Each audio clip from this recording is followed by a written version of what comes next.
Dios les bendiga, hermanos. Si nos ponemos de pie y hacemos una oración al Señor. ¿Están contentos? Venimos a la mesa del Señor, ¿verdad? Y esa es una enorme bendición y un gran privilegio que nos es dado de parte del Señor. Oremos. Padre, gracias en el nombre de Jesús por darnos el privilegio hermoso de estar en tu casa y podernos acercar confiadamente al trono de la gracia primeramente y ahora, Señor, a tu mesa para poder participar del pan y del vino, Señor, que representan tu sangre, representan tu cuerpo y que podemos, Señor, ser ministrados en ella para alcanzar, Señor, las promesas gloriosas que en ti, Señor, han sido dadas. En el nombre de Jesús, que cada corazón, Señor, pueda recibir no solamente una administración de la palabra, sino la respuesta a las peticiones y los deseos de su corazón conforme a tu voluntad. En el nombre de Jesús, gracias, Señor. Amén y amén. Pueden sentarse. Gracias, amados hermanos. Pueden descender. Es un privilegio grande y hermoso que nos podamos acercar a la mesa del Señor. Pero usted recuerda que el Señor Jesús en una oportunidad encuentra a uno que no está vestido para estar en la fiesta, ¿verdad? Y le dice: hey, amigo, ¿quién te invitó? ¿Quién te invitó? Porque hay algunas características que definen a ese amigo que está ahí, y definitivamente es el diablo. Le dice: ¿quién te invitó? Porque usted se recuerda que cuando también le está diciendo a Judas que se apresure a hacer lo que tiene que hacer, le dice: hey, amigo, lo que tienes que hacer, hazlo pronto. Y luego el diablo entró en él, dice, ¿verdad? Entonces, cuando nosotros vemos esta palabra, podemos ir viendo que hay algunos requisitos sobre los cuales debemos enmarcarnos para poder llegar a la mesa del Señor. Y nosotros tenemos que entender que solo participan los discípulos. ¿Con quién fue a hacer su última cena el Señor, hermanos? A ver, no, yo como ya estoy viejito, no oigo, ¿verdad? Perdóneme. A ver. Con sus discípulos. Note, un discípulo no es un creyente. Un discípulo no es un oyente solamente. Un discípulo es aquel que aprendió a ser oveja. Un discípulo es aquel que aprendió a ser siervo. Y es un discípulo aquel que aprendió a ser hijo. Pero estos discípulos debían entender algunas y muchas cosas elementales. Entre las que tenían que entender era el propósito de Dios manifestado a ellos, que ahora es manifestado a nosotros. Ese propósito era la forma en que Dios nos había salvado a nosotros. Y la salvación no la alcanzamos nosotros por buenos. Nosotros alcanzamos la salvación por la misericordia que Dios extiende sobre nosotros. Y es una gracia la que Él establece. Y la gracia del Señor o del Padre en el Señor Jesucristo es perdón de pecados y revelación de vida eterna para salvación. Entonces, cuando vamos nosotros allá a Efesios capítulo 2, en el verso 8 dice: porque por gracia habéis sido salvados por medio de la fe, y esto no de vosotros, sino que es un regalo de Dios. Verso 9 dice: no por obras, para que nadie se gloríe. Verso 10: porque somos hechura suya, creados en Cristo Jesús para hacer buenas obras, las cuales Dios preparó de antemano para que anduviésemos en ellas. Recuerden pues, dice, mire este versículo. Recuerden pues que en otro tiempo, ustedes los gentiles en la carne, llamados de la incircuncisión, por la tal llamada circuncisión hecha por manos de hombres,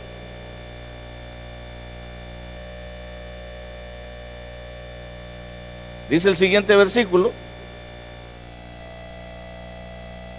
recordad que en ese tiempo, verso 12, estabais separados de Cristo,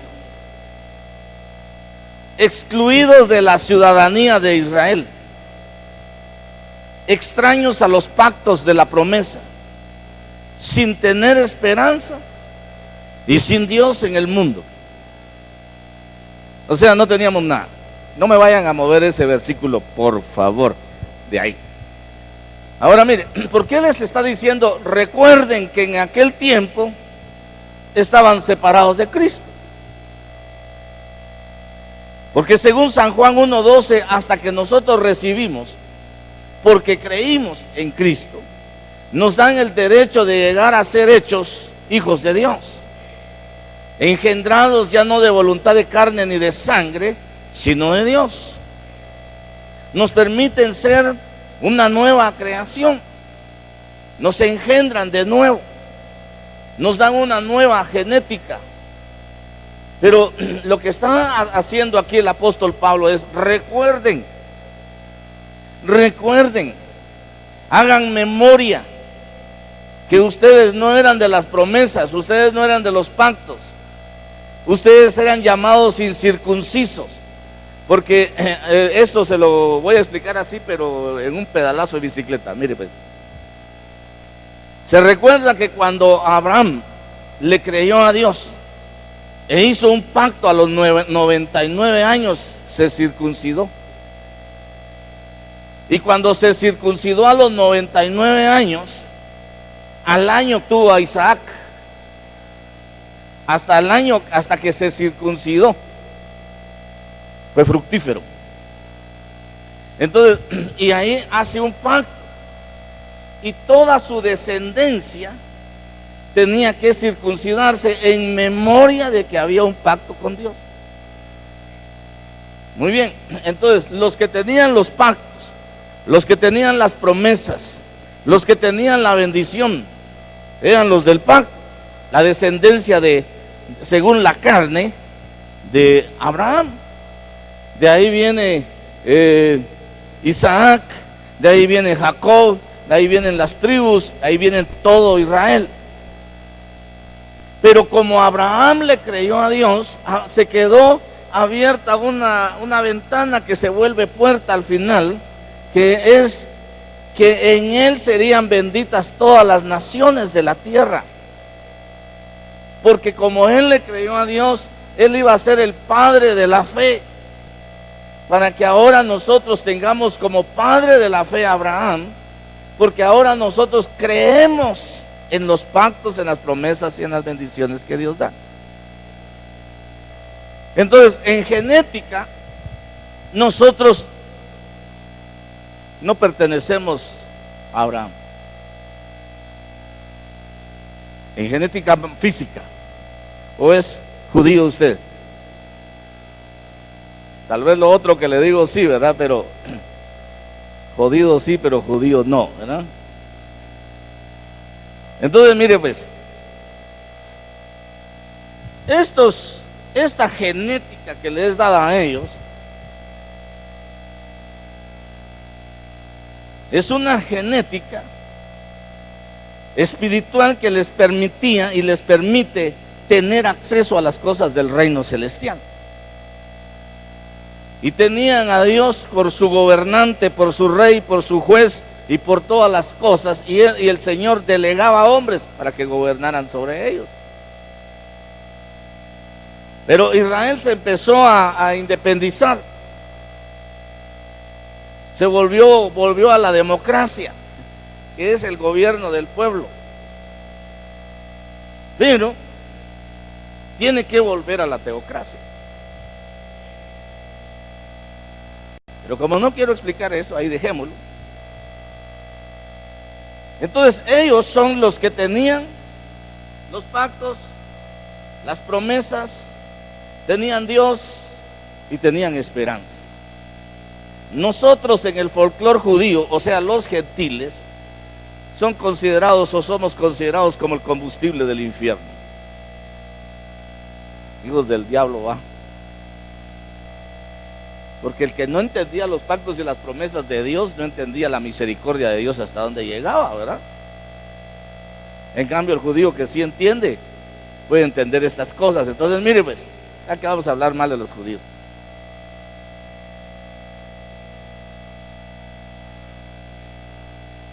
Recuerden que en ese tiempo estaban separados de Cristo. Pero hay un verso que a mí me llama la atención y es el verso 13. Pero ahora, en Cristo Jesús, vosotros que en otro tiempo estabais lejos, habéis sido hechos cercanos. La versión de las Américas dice, habéis sido acercados por la sangre de Cristo. Por la sangre de Cristo.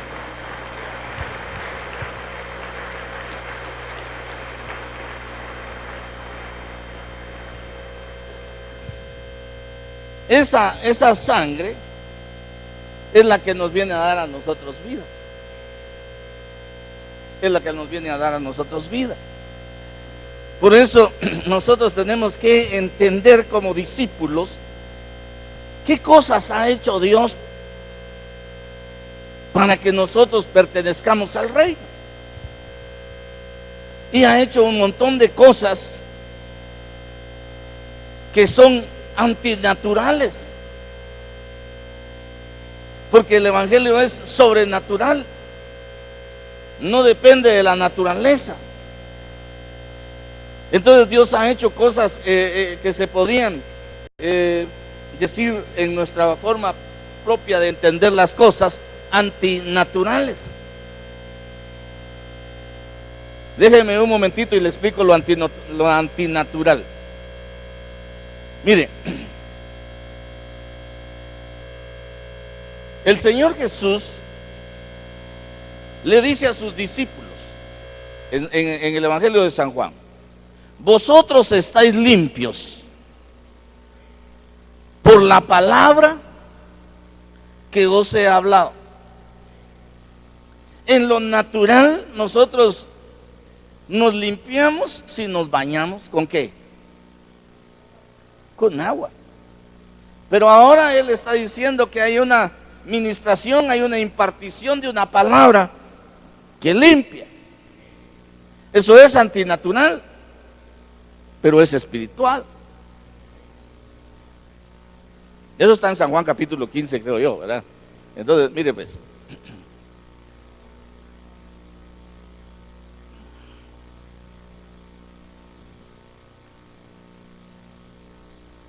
Santiago capítulo 1 verso 21 dice: por lo cual, desechando toda inmundicia y todo esto y todo resto de malicia, recibid con humildad la palabra implantada, que es poderosa para salvar vuestras almas. Verso 22 dice: sed hacedores de la palabra y no solamente oidores, que se engañan a sí mismos. Entonces, si usted regresa conmigo al verso 21, donde dice que nosotros desechemos toda inmundicia y todo resto de malicia y recibamos con humildad la palabra implantada.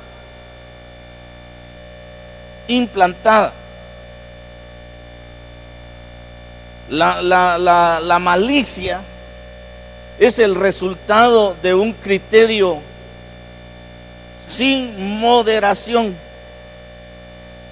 Oiga, la ausencia de moderación en nuestra forma de pensar despierta la malicia. Y la malicia da chance a que se implante la inmundicia. Pero hay algo que lo quita, que quita la malicia y quita la inmundicia. Y es recibir la palabra que nos lava, que nos limpia, que nos da luz, que nos imparte verdad, y es la palabra de Dios. Entonces cuando vemos acá, usted va a decir, hermano, pero usted iba por un lado, ahora se me escapó. No, yo solo le quiero llevar aquí a algo que dice una palabra implantada. La palabra esa implantada, la palabra griega de la que se traduce implantar, es injertar, es introducir.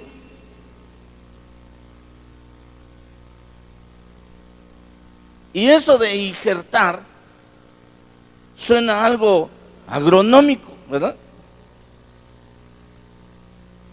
Me dicen, mire, apóstol, ¿por qué esos arbolitos de allá en el jardín dan tan pequeñitos y ya dan un montón de naranjas, un montón de frutos?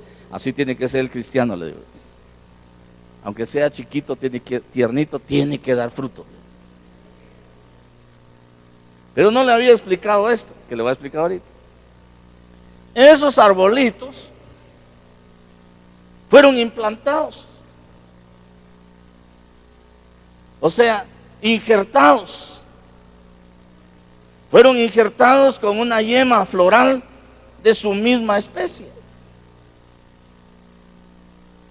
Los cítricos con los cítricos. Entonces, cuando vemos nosotros el proceso natural, oiga bien, el proceso natural en esa implantación o en ese injerto es que buscan un patrón, o sea, una base, un tronco que tenga capacidad de enraizar bien y que sea resistente a enfermedades.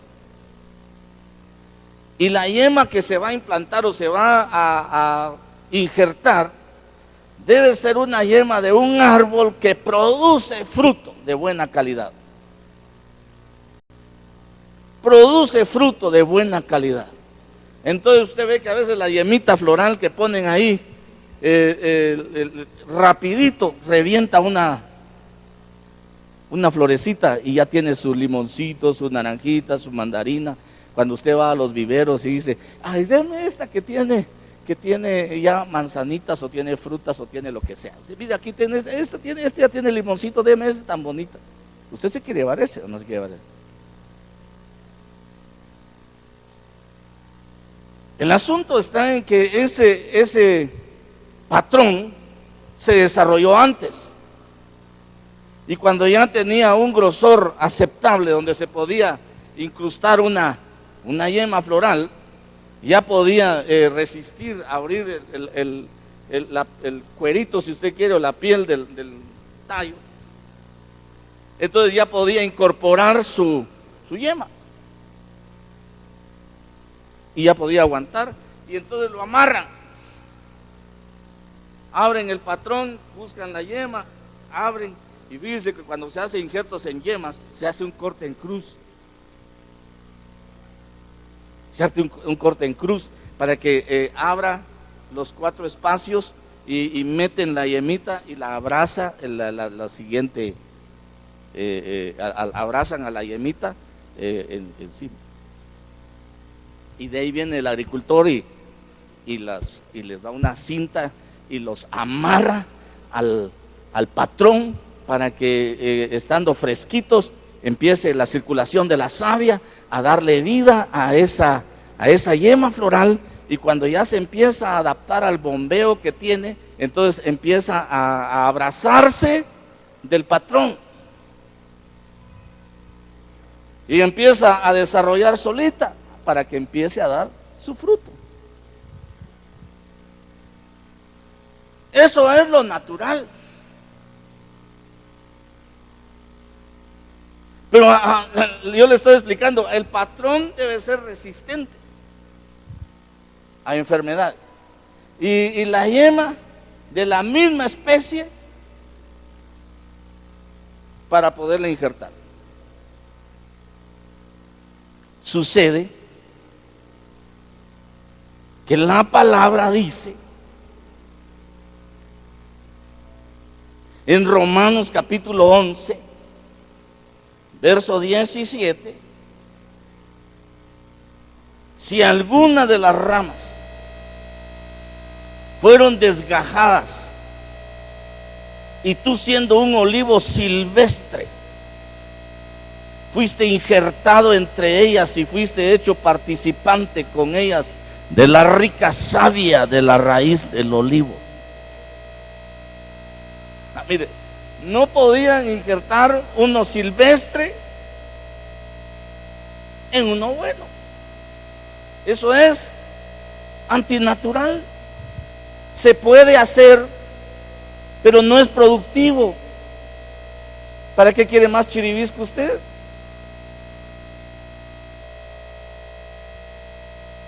¿Para qué quieren más árboles que no van a dar fruto?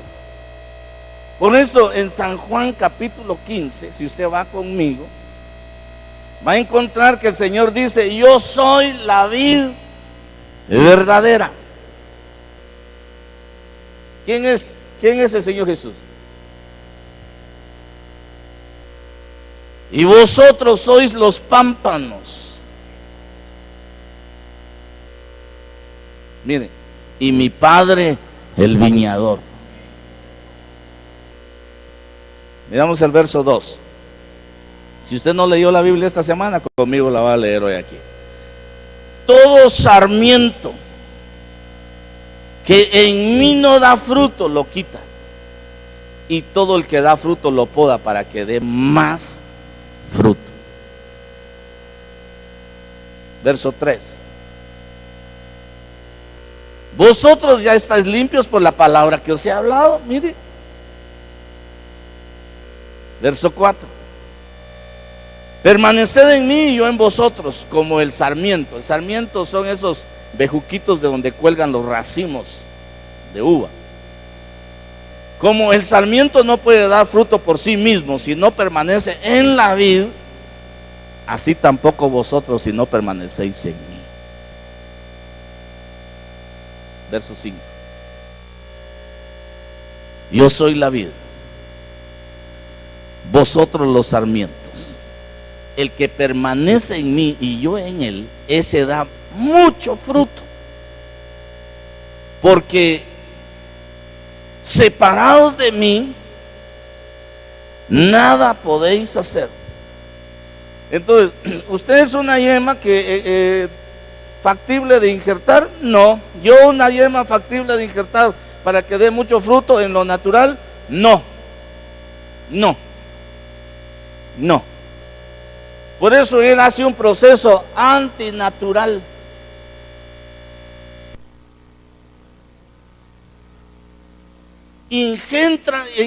Injerta lo silvestre, lo que no daba fruto, en un tronco común que le da su genética para que se vuelva fructífero. Y ese es usted y ese soy yo, injertados en Cristo. Y si no es por la sangre de Jesús que nos nutre, que nos hace cercanos a los frutos, que nos hace cercanos a las promesas, a los pactos y a cada una de las cosas que Dios ha determinado para sus hijos, no lo podemos alcanzar si la sangre de Jesús no nos hubiera alcanzado. Yo creo que no me logré explicar.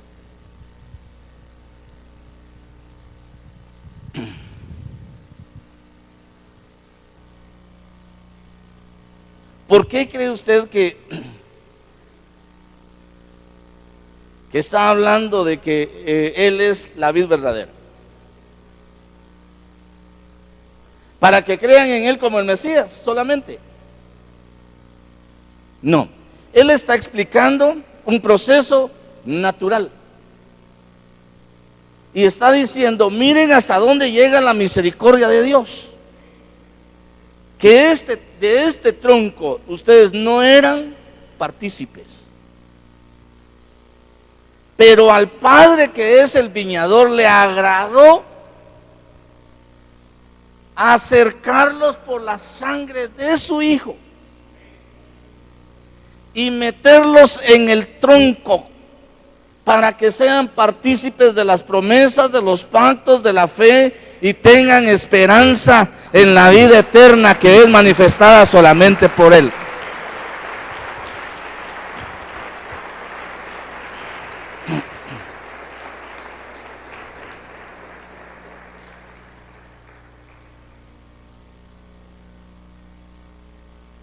Entonces usted dice aquí Romanos 11:19. Sí, muy cierto, dice. Dirás entonces, las ramas fueron desgajadas para que yo fuera injertado. Tampoco nos podemos poner creídos. Muy cierto, dice, las ramas fueron desgarradas. O sea, Israel fue sacudido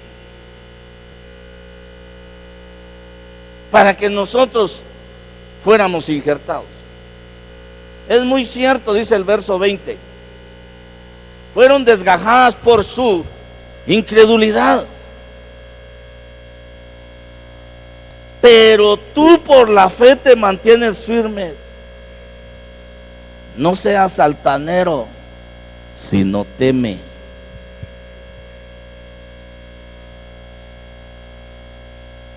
No sea orgulloso, pues. No, yo soy hijo del Dios Altísimo, así que no sabes ni con quién te estás metiendo, ¿verdad? No, ese es altanería, ese es ira mal digerida, ese es pleito.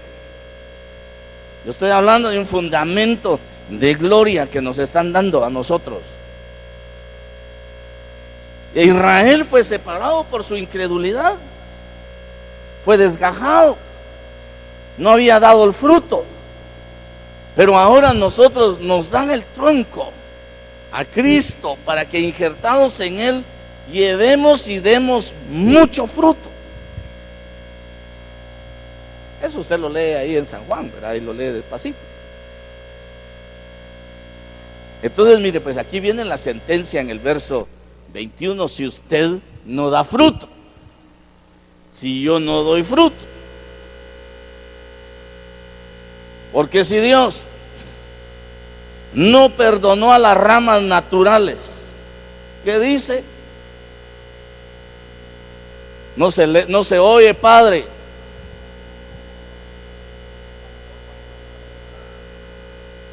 Porque si Dios no perdonó a las ramas naturales, tampoco a mí me perdonará.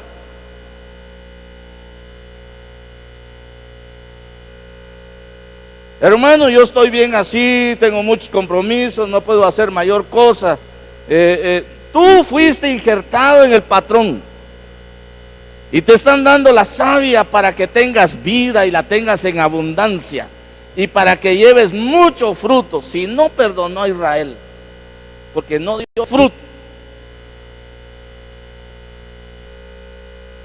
nosotros que fuimos acercados, nosotros que fuimos implantados, es más fácil desgajarnos, porque donde está el injerto queda una herida, y si ese injerto no pegó bien, cuando usted jala la rama se desgaja. Yo no lo estoy asustando, más bien quiero espantarlo, ¿verdad?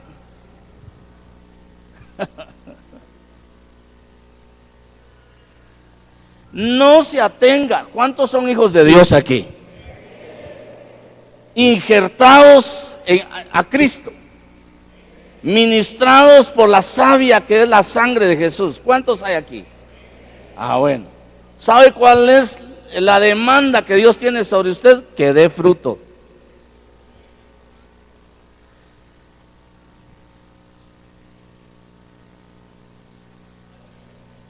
Eso es lo que yo digo allá en aquellos arbolitos que están.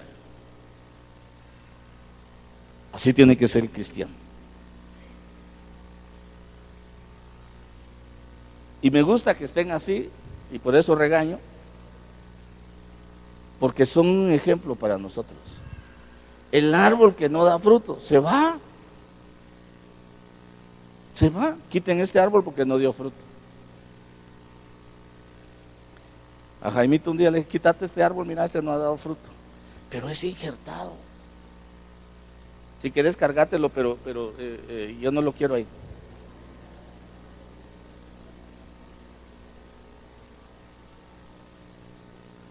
Sí, porque no da fruto. Y fue puesto para dar fruto.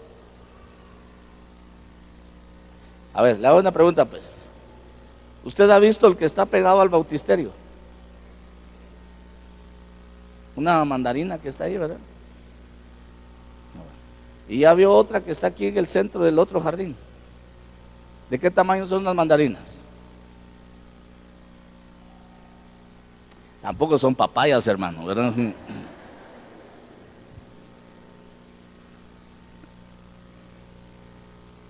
A mí me da gusto y lo sabe.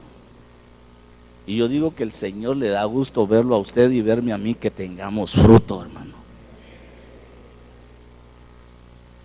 ¿Se recuerda de la higuera? Le fue a buscar fruto cuando no era tiempo.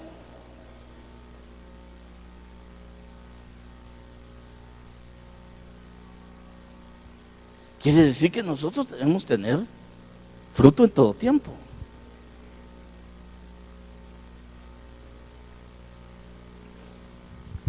David, cuando llevó el arca de la presencia del Señor a Jerusalén, tenía tanto gozo que el Señor había sido llevado a la casa, que juntó todas las pasas que habían quedado de la cosecha de la uva. La pasa es una uva disecada, ¿verdad? Y mandó a hacer tortas de pasas y le dio a todo Israel para que comieran tortas de pasas. ¿Qué hubiera pasado si no la vid no hubiera dado suficientes uvas ese año? No habían pasas. Aunque las pasas tipifican, simbolizan las glorias de gozo que Dios nos ha dado en el pasado. Alimentadme con pasas. Cuando habla así en Cantar de los Cantares, y habla David y le da pasas, le está diciendo, hagamos memoria de las cosas que Dios ha hecho. Hermano, no olvidemos lo que Dios ha hecho, eso es comer tortas de pasas. Entonces cuando Él lleva a Israel a el arca, hay tremendo gozo que le permite decirle a Israel, coman pasas porque esto es hacer memoria de los tiempos de fruto de Israel y la bendición de Dios sobre ellos. Entonces mire, porque si Dios no perdonó a las ramas naturales, tampoco a ti te perdonará.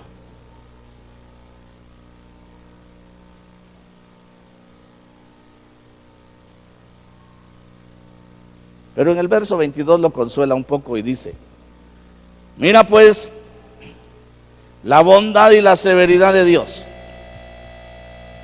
Severidad para los que cayeron, pero para ti bondad de Dios si permaneces en su bondad. De lo contrario, también tú serás cortado.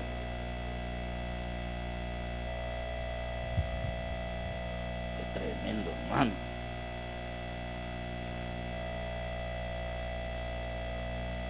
Verso 23 dice, y también ellos, si no permanecen en su incredulidad, serán injertados. Pues poderoso es Dios para injertarlos de nuevo. Ahí está diciendo de Israel. Si ellos salen de su incredulidad, Dios los va a injertar.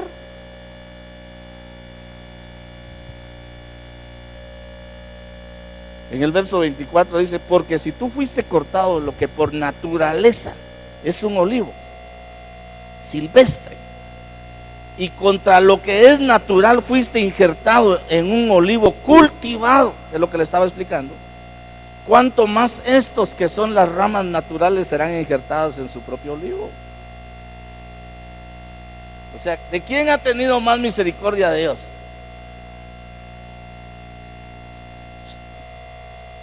De los gentiles. Porque según Efesios, Pablo está explicando, dice, estaban ajenos a los pactos, a las promesas. Estaban sin fe, sin Dios, sin esperanza en el mundo. Entonces nos trae, nos injerta, nos ministra la sangre de Cristo para que nosotros podamos participar de lo hermoso y los planes de Dios para el hombre sobre la tierra. Verso 25, porque no quiero, hermanos, que ignoréis este misterio, para que no seáis sabios en vuestra propia opinión, que a Israel le ha acontecido un endurecimiento parcial hasta que haya entrado la plenitud de los gentiles. Mire, hermano, esto es lo tremendo. La plenitud de los gentiles es ver el plantío cargado de frutos, los frutos que espera Dios, que esperó de Israel y no dieron fruto.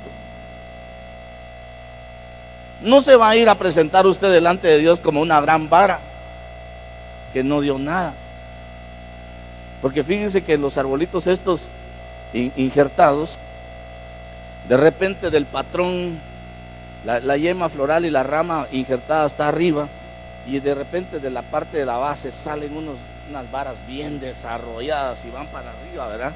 Y se comen a la rama floral. Y a eso se les llama chupones. Entonces a eso hay que quitarle los chupones.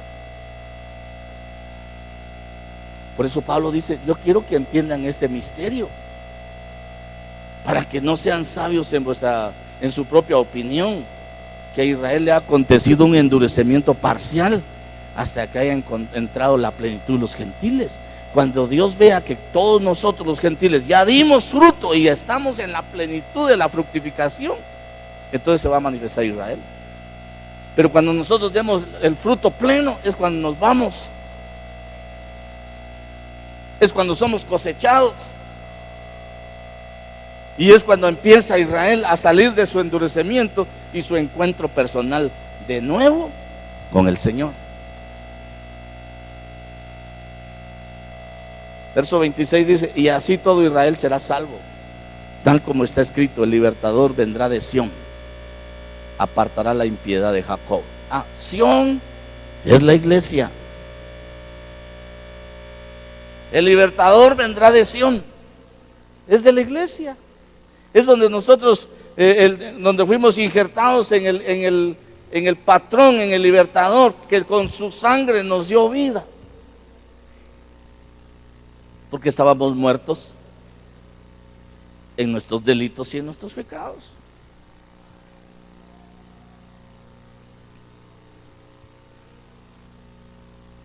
Gracias a Dios que tengo tiempo todavía. Ahora, ¿qué es lo que hace? La desmocharon mucha hora en el bautismo, Ese muchacho es del griego vosotros.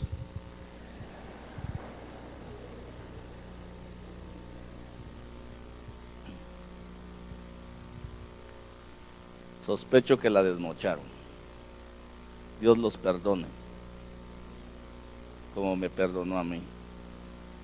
Pero siembren los suyos para que no roben aquí. Bueno, ya los cuadré, ¿verdad? Así que ahora sigamos, ¿verdad? ¿Qué es lo que hizo que Israel no fuera injertado, hermano? O que fuera desgajado. Su incredulidad. Una de las cosas que limita que las ramas injertadas den fruto es que no se adhieren. Entonces, la incredulidad es la separación con el patrón. Podríamos traducirla como una separación del patrón. O sea, el injerto no pegó bien, solo tiene orillitas pegadas, está vivo, pero no ha pegado bien. ¿Sí me doy a entender? Ese injerto llega y se pega solo en las orillitas, pero de aquí en el centro donde está la madera no logra pegar. Entonces esa es la incredulidad, y eso puede permitir la entrada de agua y le puede infectar. Mire lo que le estoy diciendo. Apóstol, pero usted dijo que el agua era la palabra. Sí. Entonces también a estos injertados les llega la palabra, pero los enferma por incredulidad. Y puede decir, ese pastor por mí lo está diciendo. Se lo digo a Juan para que lo entienda Pedro. Así está predicando ese pastor. Ese tiene mal pegado el injerto. ¿Sí me expliqué, verdad?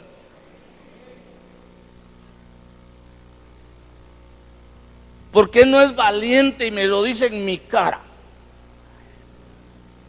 Pues en buen mexicano y guatemalteco, ¿por qué no es macho y me lo dice, verdad? Ese injerto está pegado en la orillita y tiene incredulidad. Cuando llega la palabra, no lava, sino enferma. Y la sangre corriendo, la savia corriendo, que es la sangre de Cristo, corriendo para tratar de pegar. Pero la incredulidad no hace que brote ahí y se adhiera completamente. Los elementos necesarios para pegar en Cristo fueron dados. Ahora somos nosotros los que nos tenemos que adherir y pegar. ¿Por medio de qué? De la fe. Por eso tiene que oír la palabra. Porque por oír viene la fe. La fe es la antítesis de la incredulidad. Es lo contrario de la incredulidad. Es lo opuesto a la incredulidad. Mire, consiguieron ahí, ¿no? Que son tremendos. Búscate uno de la rosa y vas a encontrar que hay un corte en T y que es una cruz, ¿verdad? Entonces, mire, si no se pega, este está incrédulo, pero a ese todavía hay que amarrarlo para que se ajuste, y con esa cascarita de abajo, mire, se aprieta para que llegue la savia y se mantenga fresco. Ese hay que amarrarlo. Ahora, el asunto es que esa incredulidad no permite que demos frutos.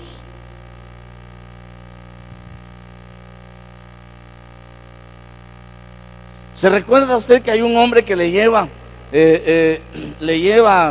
a los discípulos a su hijo que estaba endemoniado? ¿Se recuerda que tenía, creo que era un espíritu sordo, ¿verdad? Y mudo. Y los discípulos no pudieron sacar el demonio. ¿Por qué? Por incrédulos. En San Marcos capítulo 9, verso 19, el Señor Jesús le dice: generación incrédula, ¿hasta cuándo estaré con vosotros? ¿Hasta cuándo los tengo que soportar? Tráiganmelo. Porque lo que está haciendo el patrón ahí para soportar el injerto es una herida. Es una herida. Y dice la Biblia que por sus heridas y sus llagas, ¿qué dice? Nosotros fuimos sanados. O sea, en su herida y nosotros injertados, la administración de la savia o la administración de la sangre nos permite tener vida y ser sanados. Entonces, esto implica que si la incredulidad está en nuestro corazón, No podemos hacer